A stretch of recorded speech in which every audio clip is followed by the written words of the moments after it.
Bonsoir à tous et à toutes. Merci de votre présence avec nous ce soir pour notre première séance du Conseil municipal de la Ville de Saint-Joseph-de-Sorel pour l'année 2025. Me permettez-moi, comme c'est notre première séance, de vous souhaiter à tous et à toutes une merveilleuse année 2025, année de notre 150e anniversaire de fondation pour la Ville de Saint-Joseph-de-Sorel. Donc, je nous la souhaite festive et bien amusante, agréable et qu'on la remplisse de souvenirs. Donc, on va débuter tout de suite. On a notre quorum, il est constaté. On a une absente ce soir. Madame Richard n'est pas avec nous. Et la séance est ouverte. Il est actuellement 19h08. Et comme à toutes les séances, je ne voterai pas sur les propositions qui seront tenues ce soir, sauf avis contraire de ma part. On va débuter avec l'adoption de l'ordre du jour. Qui propose l'adoption de l'ordre du jour? Oui, Monsieur le maire. Considérant le projet d'ordre du jour présenté, je propose d'adopter l'ordre du jour tel que déposé sans modification. Merci. M. Saint-Louis qui appuie. M. Cournoyer appuie. Questions, commentaires, demande de vote sur l'ordre du jour? Non. C'est adopté à l'unanimité des conseillers présents. On passe maintenant au point 3. C'est la période de questions générales. Est-ce que dans la salle, il y a des questions d'ordre général? Non, pas de questions. On n'a pas reçu de questions non plus par courriel. Donc, ça termine la première période de questions. On passe maintenant au point 4, procès-verbaux. Point 4.1, lecture et adoption du procès-verbal de la séance ordinaire du 9 décembre 2024. Qui en fait la proposition? Moi, Monsieur le maire. Considérant que l'article 333 de la loi sur les cités et villes prévoit que le greffier est tenu de donner lecture des procès-verbaux, à moins qu'une copie en ait été remise à chacun des membres du Conseil, au plus tard la veille de la séance à laquelle ils doivent être approuvés. Considérant que le directeur général et greffier attestent que les procès-verbaux de la séance ordinaire du 9 décembre 2024 ont été transmis aux membres du Conseil municipal dans le délai prescrit par la loi. En conséquence, je propose d'accorder une dispense de lecture du procès-verbal de la séance ordinaire du 9 décembre 2024, d'approuver le procès-verbal de la dite séance sans modification. Merci. Madame Gladu, qui appuie? Appuyé. Monsieur Saint-Louis appuie. Questions, commentaires, demande de vote sur l'adoption du procès-verbal du 9 décembre pour la séance ordinaire? Non. Non? Il faudrait parler dans le micro, Mélanie. C'est ton micro. Merci. Merci beaucoup. On va poursuivre avec le point 4.2, lecture et adoption du procès-verbal de la séance extraordinaire du 9 décembre 2024.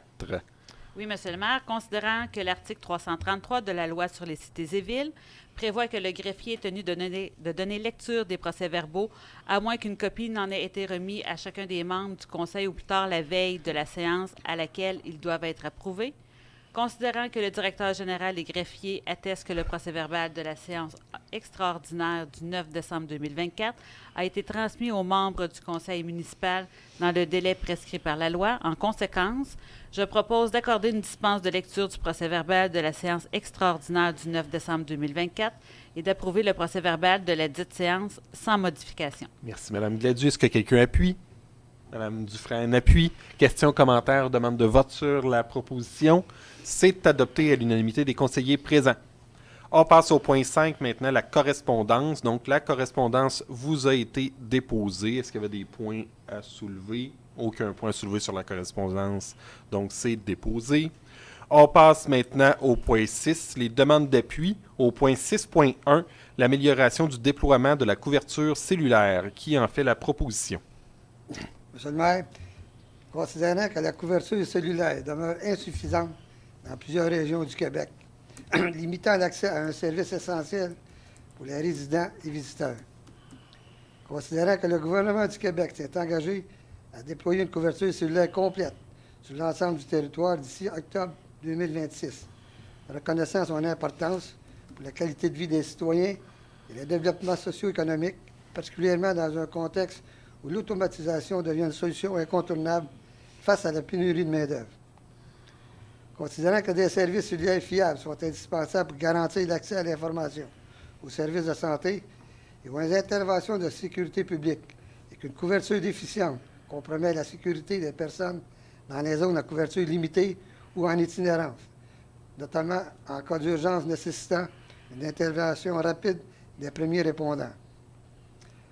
Considérant que la procédure CPC-2-0-17 du Conseil de la radiodiffusion et des télécommunications canadiennes impose des conditions de licence aux fournisseurs de services cellulaires, notamment l'itinérance obligatoire, le partage des pylônes et l'interdiction d'exclusivité d'emplacement, afin de favoriser l'accès au réseau pour les abonnés d'un autre FSC lorsqu'un service est disponible.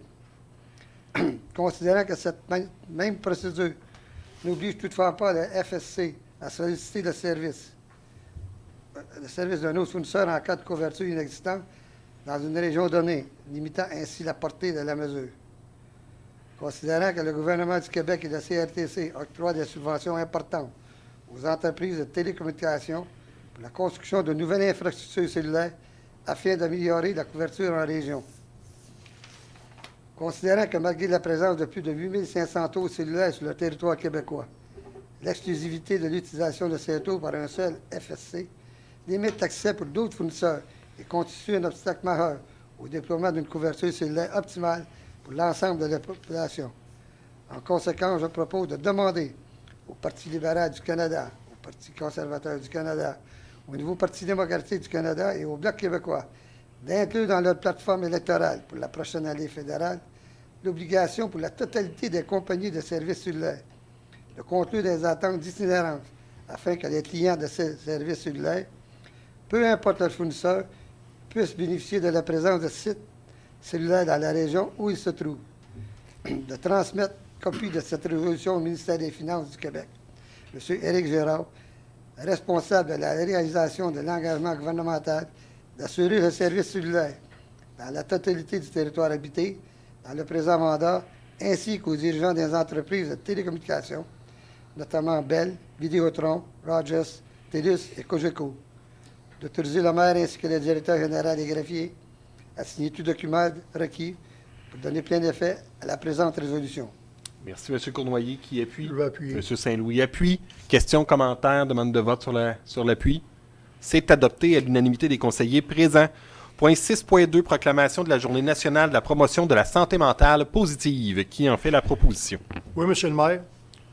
Considérant que le 31 mars 2022, les élus de l'Assemblée nationale se sont prononcés à l'unanimité en faveur de la reconnaissance du 13 mars comme Journée nationale de la promotion de la santé mentale positive.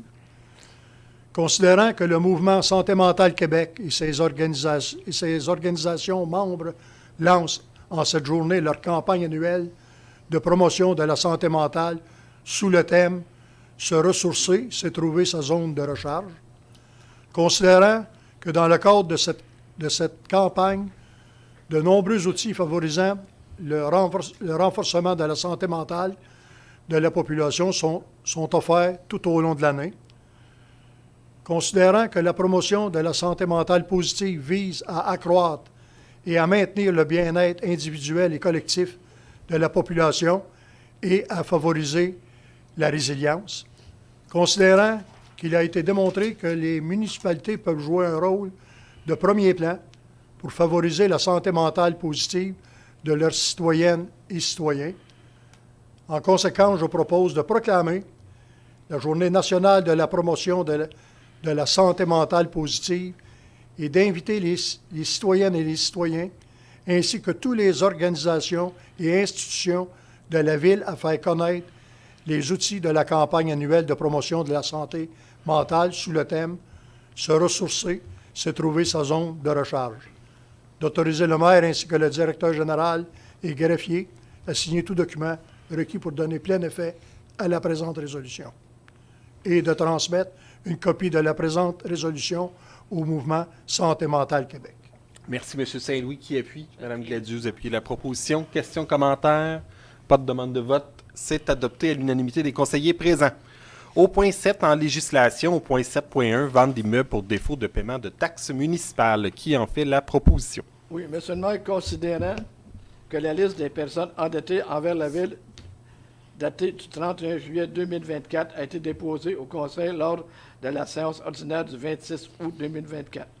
Considérant que le Conseil, après avoir pris connaissance de l'état produit par la directrice générale adjointe et trésorière, indiquant les immeubles sur lesquels les taxes imposés n'ont pas été payés, en tout ou en partie, considérait qu'il est dans l'intérêt de la Ville, conformément à l'article 512 de la loi sur les cités et villes, de vendre certains immeubles en enchère publique. En conséquence, je propose d'ordonner au directeur général et greffier de procéder à une vente à l'enchère le 1er mai 2025 à 10 heures à la salle du Conseil 702 rue Montcalm, Saint-Joseph-de-Sorel, pour satisfaire aux taxes municipales impayées avec intérêts et frais encourus, à moins que ces taxes, intérêts et frais ne soient payés avant la vente pour tous les immeubles identifiés à la liste des immeubles pour lesquels des personnes sont endettées pour les taxes municipales jointes en annexe. D'autoriser le maire ainsi que le directeur général et greffier à signer tout document requis pour donner plein effet à la présente résolution.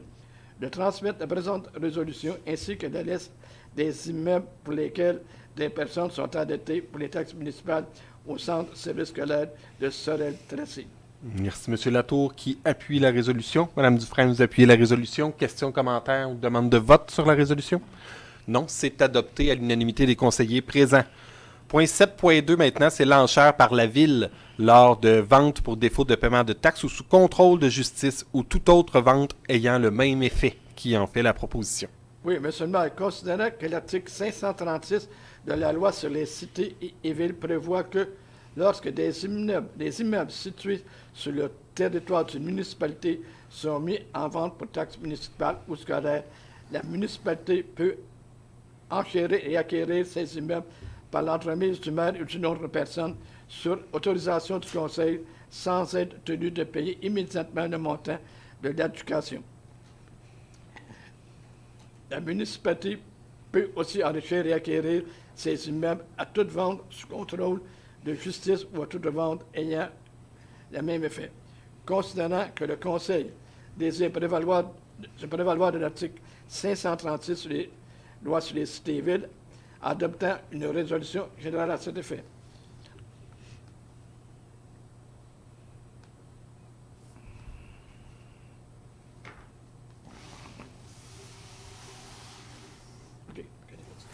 En conséquence, je propose de permettre aux personnes occupant des fonctions de maire suppléant, de directeur général et greffier et de directeur général adjoint et trésorier lorsque des immeubles situés sur le territoire de Saint-Joseph-de-Sorel sont mis en vente pour les taxes municipales ou scolaires sous contrôle de justice ou toute autre vente ayant même effet d'enchérir jusqu'à l'occurrence des montants prévus à l'article 536 sur les lois des cités et villes et acquérir ces immeubles au nom de la Ville. D'annuler les recommandations numéro CP 1938 et toute résolution antérieure incompatible avec la présente résolution. D'autoriser le maire ainsi que le directeur greffier général à signer tout document pour donner plein effet à la présente résolution. Merci, M. Latour. Qui appuie la résolution? Je vais appuyer. M. Saint-Louis appuie la résolution. Questions, commentaires ou demande de vote? C'est adopté à l'unanimité des conseillers présents. On passe au point 7.3 maintenant. C'est le dépôt du registre public des déclarations de dons et autres avantages reçus par les élus et les employés. Je passe la parole à notre directeur général. Oui, M. le maire, merci. À chaque année, les membres du conseil doivent, et aussi les employés doivent déposer là, des déclarations pour, dans le fond, pour dire s'il y a eu des choses qui ont été... excusez. Des déclarations, on doit faire des déclarations des membres du conseil pour qu'il y ait un extrait du registre de déclaration des employés municipaux pour l'année 2024 pour dire s'il y a eu des avantages qui ont été donnés à chacun des employés ou aux membres du conseil municipal. Je m'excuse. Merci.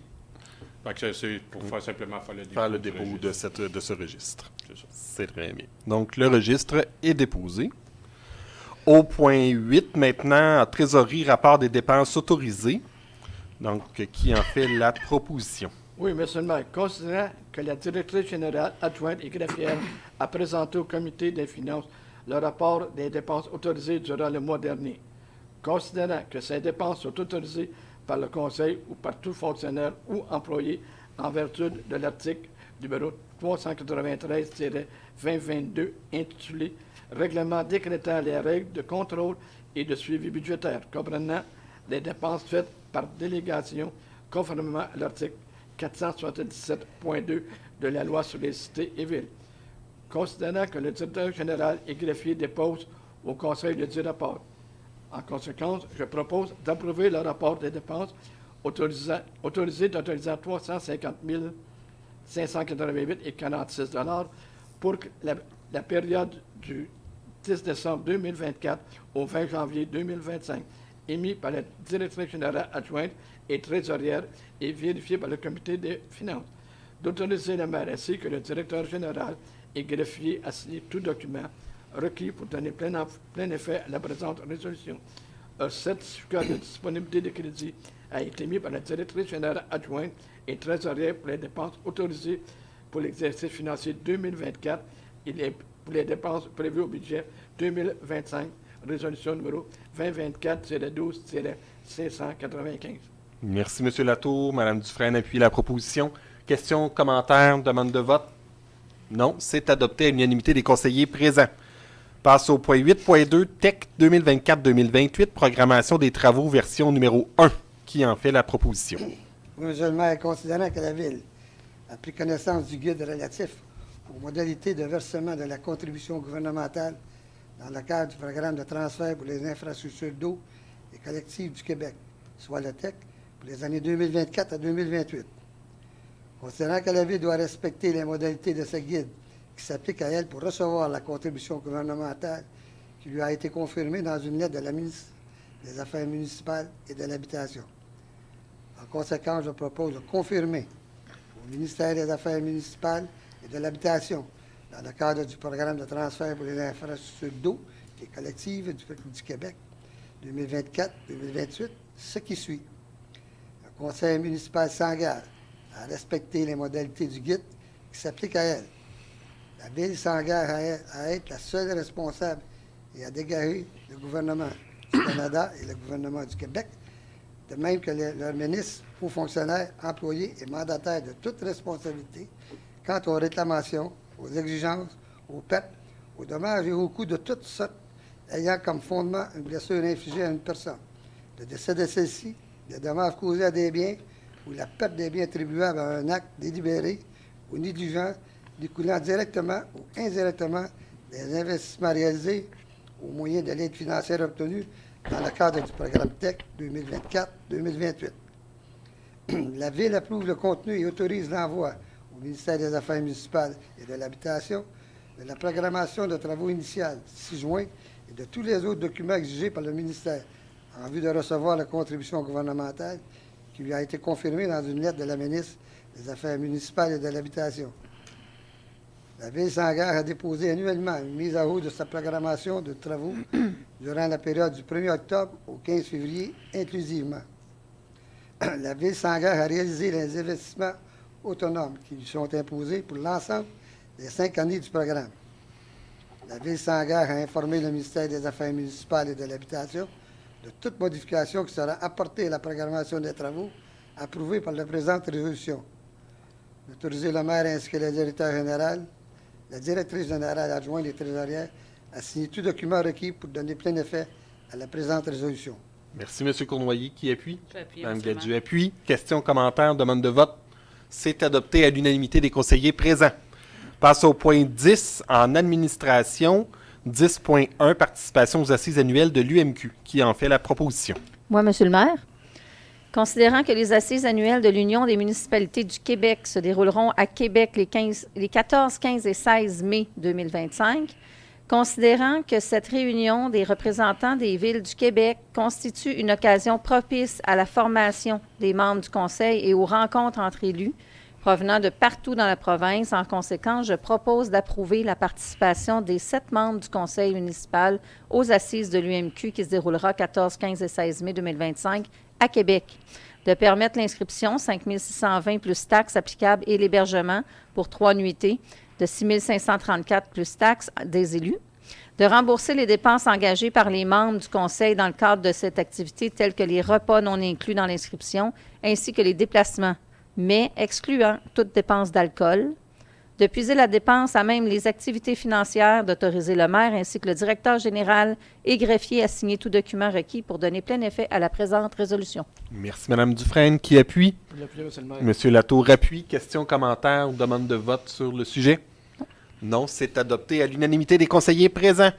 On passe au point 12, travaux publics. 12.1, limitation de stationnement devant le 434 rue Laval. Qui en fait la proposition? Un instant. C'est moi, ça. Excusez. Moi. Moi, Monsieur le maire. Allez-y, Mme Considérant que Dufresne. le propriétaire de l'entreprise Mon Comptable Personnel demande l'installation d'une enseigne municipale limitant la durée du stationnement à 60 minutes face au trottoir d'accès de l'entreprise afin de permettre à sa clientèle d'accéder de façon sécuritaire au bâtiment, notamment en période hivernale. En conséquence, je propose de permettre l'installation au printemps 2025 d'une signalisation limitant la durée du stationnement à 60 minutes face à l'allée d'accès de l'entreprise située au 434 rue Laval, et ce pour la sécurité des usagers du commerce. D'autoriser le maire ainsi que le directeur général et greffier à signer tout document requis pour donner plein effet à la présente résolution. Merci, Mme Dufresne. Qui appuie? Pour l'appuyer, Monsieur le maire. Monsieur Latour appuie. Questions, commentaires, demande de vote sur la proposition. C'est adopté à l'unanimité des conseillers présents. Au point 13 maintenant, oui, au point 13, en hygiène du milieu.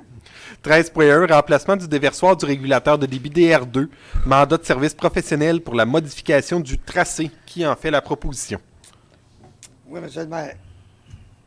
Considérant les discussions concernant le choix d'un nouveau tracé pour le remplacement du déversoir du régulateur de débit DR2 sur les terrains appartenant au ministère de l'Environnement, de la lutte contre les changements climatiques, de la faune et des parcs et à QSL.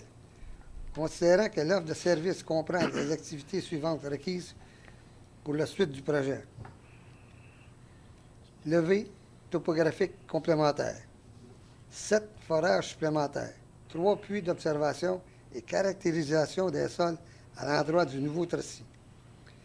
Révision des plans et devis en infrastructure urbaine et architecture du paysage pour soumission. Révision de l'estimation des coûts de travaux. Réponse au ministère de l'Environnement concernant le changement de tracé. Préparation des documents d'appel d'offres et soutien technique pendant la période de soumission.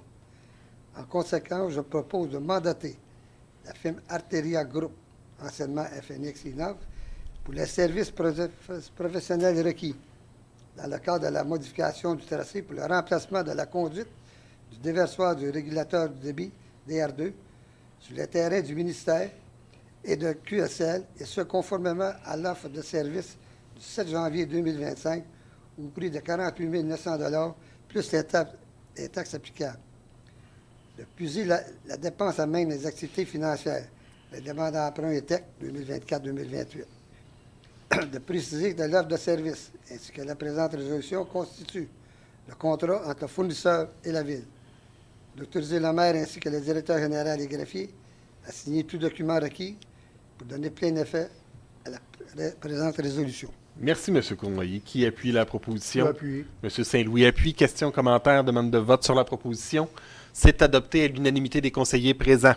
Point 15 maintenant, santé bien-être, 15.1, Office d'habitation de Pierre de Sorel, résidence du 51 McCarthy, budget révisé 2024. Qui en fait la proposition? Moi, Monsieur le maire, considérant la résolution numéro 2024-01-330, par laquelle la Ville accepte le budget initial de l'année 2024 pour la gestion de l'immeuble situé à Saint-Joseph-de-Sorel, considérant que la Société d'habitation du Québec a approuvé le 3 décembre 2024 un budget révisé pour l'exercice financier de 2024 touchant l'ensemble des immeubles gérés par l'Office d'habitation Pierre de Sorel, considérant que cette modification budgétaire entraîne une augmentation de 329 $ de la contribution municipale pour l'immeuble situé à Saint-Joseph-de-Sorel.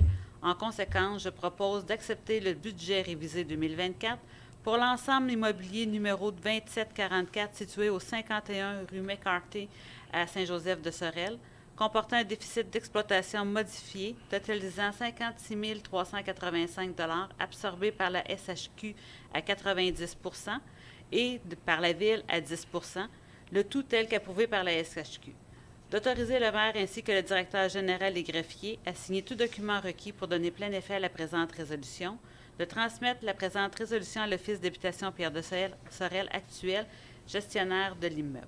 Merci, Mme Gladu, qui appuie la proposition. M. Cournoyer appuie. Questions, commentaires, demande de vote. C'est adopté à l'unanimité des conseillers présents. Au point 15.2 maintenant, l'Office d'habitation Pierre de Sorel, résidence 51 McCarthy pour le budget 2025. Qui en fait la proposition? Moi, M. le maire, considérant que la Société d'habitation du Québec a approuvé le budget initial pour l'année 2025, présenté par l'Office d'habitation Pierre de Sorel, concernant la résidence située au 51 rue McCarthy à Saint-Joseph-de-Sorel. En conséquence, je propose d'accepter, conformément au règlement de la Société d'habitation du Québec, le budget initial pour l'année 2025 de l'Office Pierre de Sorel pour la résidence située au 51 rue McCarthy à Saint-Joseph-de-Sorel. Pour l'exercice financier 2025, qui prévoit un déficit d'exploitation de 27 442 $ absorbé par une proportion de 90 % par la SHQ et 10 % par la Ville, le tout tel qu'approuvé par la SHQ. D'assumer la quote-part des investissements effectués dans le cadre des travaux de remplacement, d'amélioration et de modernisation capitalisés et plus particulièrement son financement en capital et intérêt dans l'ensemble des sommes octroyées par le Plan québécois des infrastructures.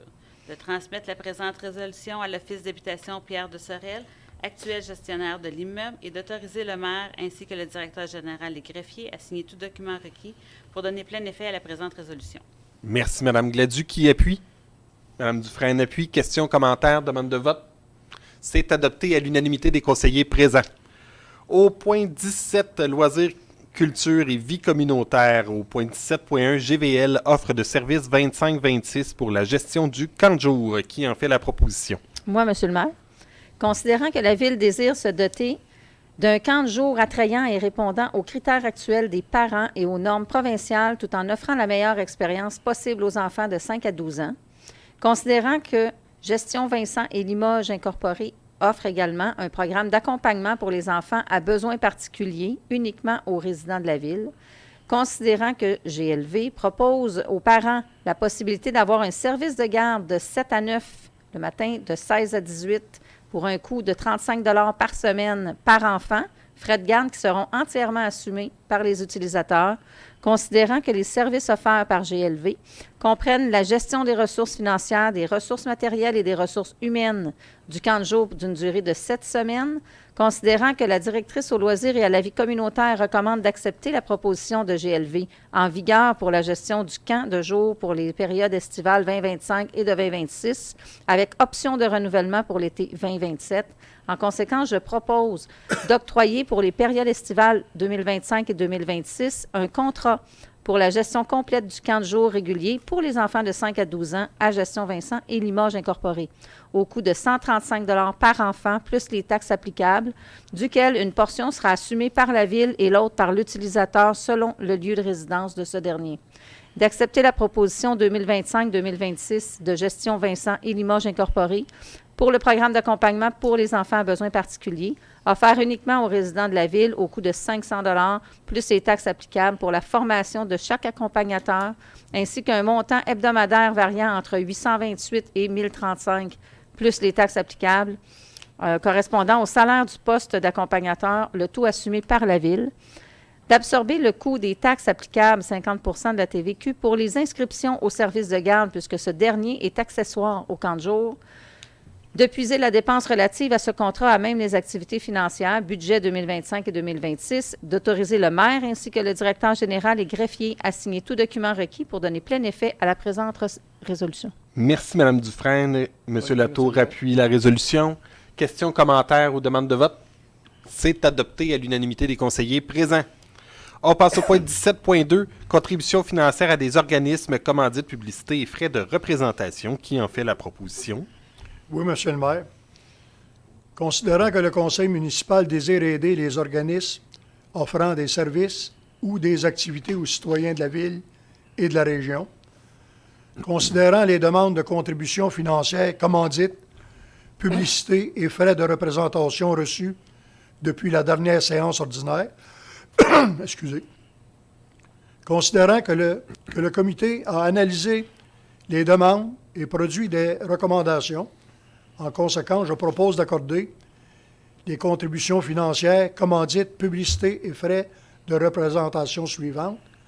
600 $ à l'école secondaire Bernard Gariepi afin de soutenir diverses activités à grand déploiement qui se tiendront durant l'année scolaire 2024-2025. Des subventions aux organismes de catégorie A. De puiser les dépenses relatives aux contributions financières commandites, publicité et frais de représentation décrites à la présente résolution, à même les activités financières pour la catégorie A et à même le surplus accumulé non affecté pour la catégorie B. D'autoriser le maire ainsi que le directeur général et greffier à signer tout document requis pour donner plein effet à la présente résolution. Merci, M. Saint-Louis. Qui appuie la résolution? M. Cournoyer appuie la résolution. Question, commentaire, demande de vote? Non, c'est adopté à l'unanimité des conseillers présents. Puis ça me permet aussi en même temps de dire que, comme on parle de l'école secondaire Bernard Gariepi, avec ce qui est arrivé au courant des derniers jours, bien, de souligner tout le professionnalisme de la façon dont ça s'est passé suivant l'incendie qui a eu lieu le 14 janvier dernier. Donc, que ce soit les autorités scolaires, les intervenants, pompiers et tout intervenant d'urgence qui ont eu à travailler sur cet incendie-là. Puis suite à l'incendie, c'était une coordination exceptionnelle pour que nos jeunes puissent poursuivre leur année scolaire. Puis ben, aux jeunes aussi pour souligner toute leur résilience puis leur capacité d'adaptation dans cet événement-là. Je pense que c'est important de le souligner et de les appuyer là-dedans. Donc, comme on parle de l'école secondaire Bernard Gariepi, je me permets de faire ce petit aparté dans notre séance du Conseil. On poursuit avec le point 10. Et Monsieur le maire, est-ce que je pourrais certainement. Est-ce que je pourrais rajouter aussi que notre proposition est dans le but que les élèves vont continuer les activités Ben oui. quand même s'ils s'en vont dans d'autres locales. Dans une autre école, effectivement. C'est ça, exactement. On poursuit notre engagement envers eux. C'est ça. Effectivement. Merci, Monsieur le maire. Ça fait bien plaisir. Au point 17.3, demande de partenariat pour l'utilisation du centre récréatif au Sang pour la tenue du championnat canadien de fer 2025. Qui en fait la proposition?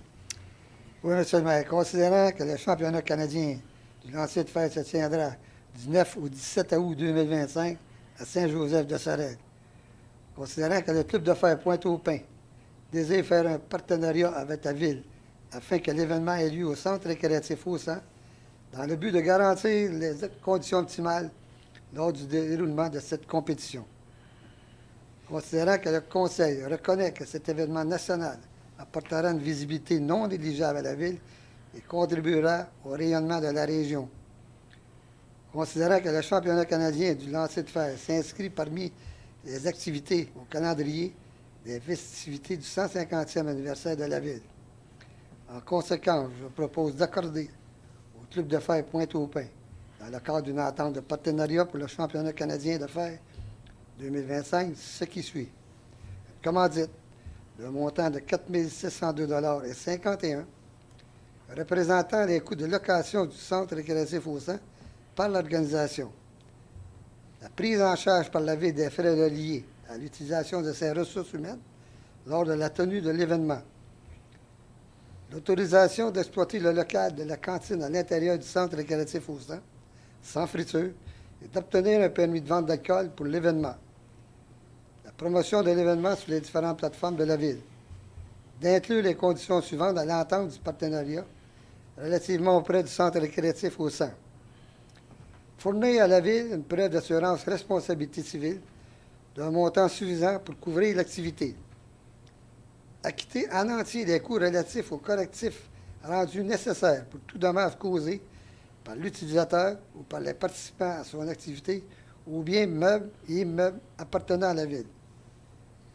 Dégager la ville, ses représentants et ses employés de toute responsabilité en cas de vol, de perte ou de blessure et de toute amende résultant du non-respect par l'organisation ou les participants à l'activité des lois, règlements et principes prévus ci-haut, notamment ce qui a trait à l'interdiction de fumer en tout temps dans l'immeuble appartenant à la ville.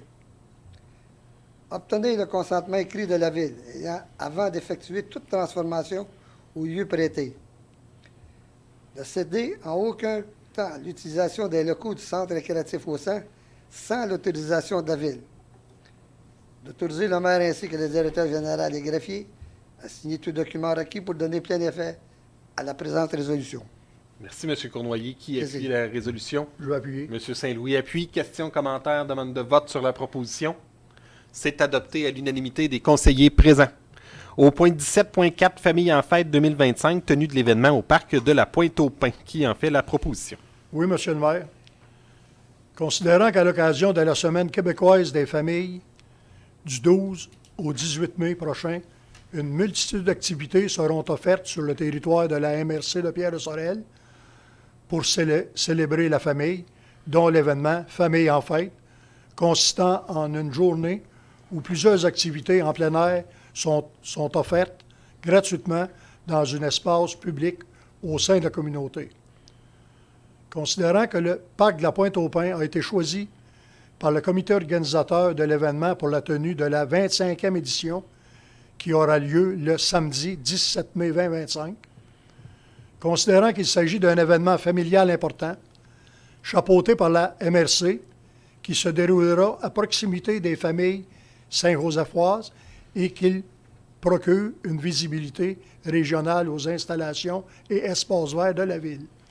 En conséquence, je propose d'autoriser la tenue de l'événement Famille en fête à Saint-Joseph-de-Sorel le samedi 17 mai 2025 dans le cadre de la Semaine québécoise des familles dans la MRC de Pierre-Sorel, d'accorder l'utilisation à titre gracieux du parc de la Pointe-aux-Pins à cette fin, de spécifier à l'organisation qu'elle se doit de fournir à la Ville une preuve d'assurance responsabilité civile et qu'elle s'engage à maintenir celle-ci durant l'activité, de préciser que la Ville n'engage aucunement sa responsabilité durant l'activité et que l'organisation se doit d'offrir une surveillance adéquate de la partie du parc de la Pointe-aux-Pins visée par l'autorisation et des installations appartenant à la Ville, de déléguer la directrice aux loisirs et à la vie communautaire afin de représenter la Ville au sein du comité organisateur de l'événement, de permettre au service des travaux publics de la Ville de participer aux besoins lors de la mise en place et durant l'événement, d'autoriser le maire ainsi que le directeur général et greffier à signer tout document requis pour donner plein effet à la présente résolution. Merci, M. Saint-Louis. Est-ce que quelqu'un appuie? Appuie, Mme absolument. Gladue appuie la proposition. Questions, commentaires, demande de vote sur le sujet. C'est adopté à l'unanimité des conseillers présents. On passe au point 18. On n'avait pas d'affaires nouvelles. Au point 19, c'est la période de questions spécifiques au sujet traité lors de la séance. Est-ce qu'il y avait des questions sur les sujets de la séance? Aucune question sur les sujets de la séance. Au point 20, la parole aux membres du conseil. C'est le moment où je fais mon petit bilan, mais c'est notre première séance de l'année. Donc, il sera court. Je vous ai fait mes vœux au début de l'année. Donc, on n'a pas eu de représentation nécessairement depuis la dernière séance du conseil qui a eu lieu en décembre.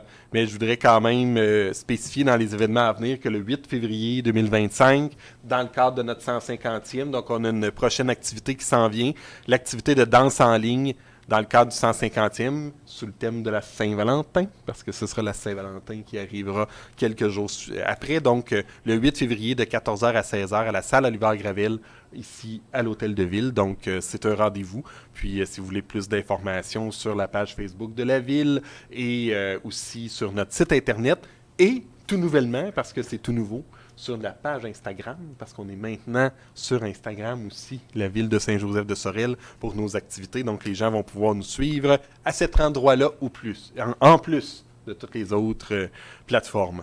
Donc, c'est tout. C'était les seuls éléments, parce qu'il y aura d'autres éléments annoncés, mais on les annoncera en temps et lieu au fur et à mesure pour ne pas vous bombarder de plein d'informations en même temps, puis être sûr que vous vous souvenez de toutes les activités. Donc, la prochaine activité, le 8 février 2025. Donc, ça termine mon petit mot. Est-ce qu'il y avait quelque chose à rajouter? Rien à ajouter. On serait rendu au point 21, levée de la séance. Est-ce que quelqu'un souhaite lever la séance. Oui, Monsieur le maire. Oui, Mme Dufresne. Considérant que les sujets prévus à l'ordre du jour sont épuisés, je propose de lever la séance ordinaire à 19h48. Merci, Mme Dufresne. Est-ce que quelqu'un appuie la levée de la séance? Monsieur Cournoyer appuie la levée de la séance. Nous, on se revoit le 3 février 2025 pour notre séance ordinaire. Je vous souhaite une excellente fin de soirée. Merci.